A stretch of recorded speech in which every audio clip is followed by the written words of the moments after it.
देखिए सदी के महानायक अमिताभ बच्चन के जीवन के संघर्ष। अमिताभ बच्चन हिंदी फिल्मों के अभिनेता हैं। हिंदी सिनेमा में 4 दशकों से ज्यादा का वक्त बिता चुके अमिताभ बच्चन को उनकी फिल्मों से एंग्री यंग मैन की उपाधि प्राप्त है।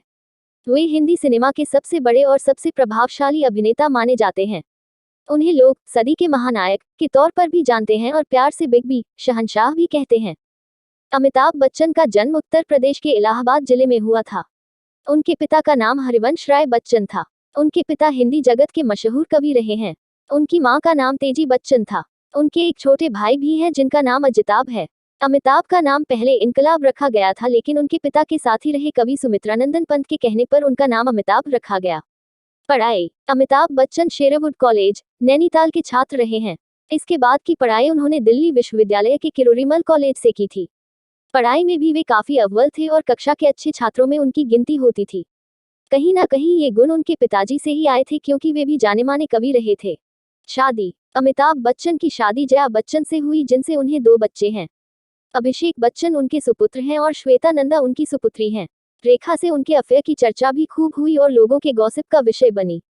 फिल्मों में करियर। अमिताभ बच्चन की शुरुआत फिल्मों में वॉयस नैरेटर के तौर पर फिल्म भुवन शोम से हुई थी, लेकिन अभिनेता के तौर पर उनके करियर की शुरुआत फिल्म सात हिंदुस्तानी से हुई। इसके बाद उन्होंने कई फिल्में की, लेकिन वे ज्यादा सफल नहीं हो पाईं। फिल्म जंजीर उनके करियर का टर्निंग पॉइंट साबित हुई। इसके बाद उन्होंने लगातार हिट फिल्मों की झड़ी तो लगाई ही, इसके साथ ही साथ वे हर दर्शक वर्ग में लोकप्रिय हो गई और फिल्म इंडस्ट्री में अपने अभिनय का लोहा भी मनवाया। उनकी प्रसिद्ध फिल्में थी सात हिंदुस्तानी, दीवार, शोले, अमर अकबर एंथनी, डॉन, मुकद्दर का सिकंदर, कालिया, सत्ते पे सत्ता, नमक हलाल, शक्ति, कुली, शराबी, मर्द, शहंशाह, अग्निपथ, खुदा गवाह, मोहब्बतें, बागबान, ब्लैक सरकार, भूतनाथ जैसी शानदार फिल्मों ने ही उन्हें सदी का महानायक बना दिया। अमिताभ बच्चन से जुड़ी कुछ दिलचस्प बातें। अमिताभ बच्चन सदी के महानायक कहे जाते हैं। वे हिंदी फिल्मों के सबसे बड़े सुपरस्टार माने जाते हैं। उन्हें असली पहचान फिल्म जंजीर से मिली थी। यह फिल्म अमिताभ से पहले कई बड़े अभिनेताओं को ऑफर हुई थी, जिसमें मशहूर अभिनेता राजकुमार भी शामिल थे, लेकिन राजकुमार ने इस फिल्म को यह कहकर ठुकरा दिया था कि डायरेक्टर के बालों के तेल की खुशबू अच्छी नहीं है। 70 और 80 के दौर में फिल्मी सीन्स में अमिताभ बच्चन का ही आधिपत्य था। इस वजह से फ्रेंच डायरेक्टर फ्रांसवा ट्रूफो ने उन्हें वन मैन इंडस्ट्री तक करार दिया था। अपने करियर के दौरान उन्होंने कई पुरस्कार जीते हैं, जिसमें सर्वश्रेष्ठ अभिनेता के तौर पर 3 राष्ट्रीय फिल्म पुरस्कार भी शामिल है। इंटरनेशनल फिल्म फेस्टिवल्स और कई अवार्ड समारोहों में उन्हें कई पुरस्कारों से सम्मानित किया गया है। वे 14 फिल्मफेयर पुरस्कार भी जीत चुके हैं। उन्हें फिल्मफेयर में सबसे ज्यादा 39 बार नामांकित किया जा चुका है। उन्हें भारत सरकार की तरफ से 1984 में पद्मश्री, 2001 में पद्म भूषण और 2015 में पद्म विभूषण जैसे सम्मान मिल चुके हैं। फिल्मों में बोले गए उनके डायलॉग आज भी लोगों के दिलों में ताज़ा हैं। उनके सुपरहिट करियर में उनके फिल्मर्स के डायलॉग्स का भी अहम रोल रहा है। करियर के शुरुआती दौर में उन्हें काफी दिक्कतों का सामना करना पड़ा था। उनकी फिल्में लगातार फ्लॉप हो रही थी, तब वे वापस घर लौटने का मन बना चुके थे, लेकिन फिल्म जंजीर उनके करियर का टर्निंग पॉइंट बन गई और फिल्म इंडस्ट्री में एंग्री यंग मैन का उदय हुआ। आज जिस अमिताभ बच्चन के आवाज की पूरी दुनिया कायल है, एक समय था जब उनकी आवाज उनके करियर में रोड़ा बन रही थी और उन्हें नकार दिया गया था, लेकिन बाद में उनकी आवाज ही उनकी ताकत बनी और उनकी आवाज औरों से काफी जुदा और भारी थी। इस वजह से उन्हें कई निर्देशकों ने कई फिल्मों में अपनी कहानी को नैरेट तक करवाया। कई प्रोग्राम्स को उन्होंने भी होस्ट किया। अमिताभ के करियर का बुरा दौर।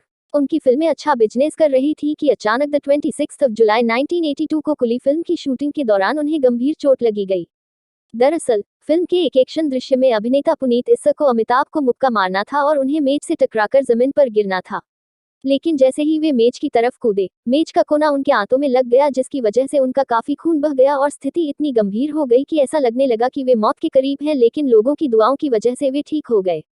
राजनीति में प्रवेश। कुली में लगी चोट के बाद उन्हें लगा कि वे अब फिल्में नहीं कर पाएंगे और उन्होंने अपने पैर राजनीति में बढ़ा दिए। उन्होंने लोकसभा चुनाव में अपने गृह क्षेत्र इलाहाबाद की सीट से प्र के पूर्व मुख्यमंत्री एच.एन. बहुगुणा को काफी ज्यादा वोटों से हराया। राजनीति में ज्यादा दिन वे नहीं टिक सके और फिर उन्होंने फिल्मों को ही अपने लिए उचित समझा। जब उनकी कंपनी एबीसीएल आर्थिक संकट से जूझ रही थी, तब उनके मित्र और राजनीतिज्ञ अमर सिंह ने उनकी काफी मदद की थी। बाद में अमिताभ ने भी अमर सिंह की समाजवादी पार्टी को काफी सहयोग किया। उनकी पत्नी जया बच्चन ने समाजवादी पार्टी को ज्वाइन कर लिया और वे राज्यसभा की सदस्य बन गईं। अमिताभ ने पार्टी के लिए कई विज्ञापन और राजनीतिक अभियान भी किए। फिल्मिया से एक बार फिर उन्होंने वापसी की और फिल्म शहंशाह हिट हुई। इसके बाद उनके अग्निपथ में निभाए गए अभिनय को भी काफी सराहा गया और इसके लिए उन्हें राष्ट्रीय फिल्म पुरस्कार भी मिला, लेकिन उस दौरान बाकी कई फिल्में कोई खास कमाल नहीं दिखा सकी। फिल्मों में तगड़ी वापसी 2000 में आई मोहब्बतें उनके डूबते करियर को बचाने में काफी मददगार साबित हुई और फिल्म को और उनके अभिनय को काफी सराहा गया। इसके बाद उन्होंने कई फिल्मों में काम किया जिसे आलोचकों के साथ साथ दर्शकों ने भी काफी पसंद किया। 2005 में आई फिल्म ब्लैक में उन्होंने शानदार अभिनय किया और उन्हें राष्ट्रीय फिल्म पुरस्कार से एक बार फिर सम्मानित किया गया।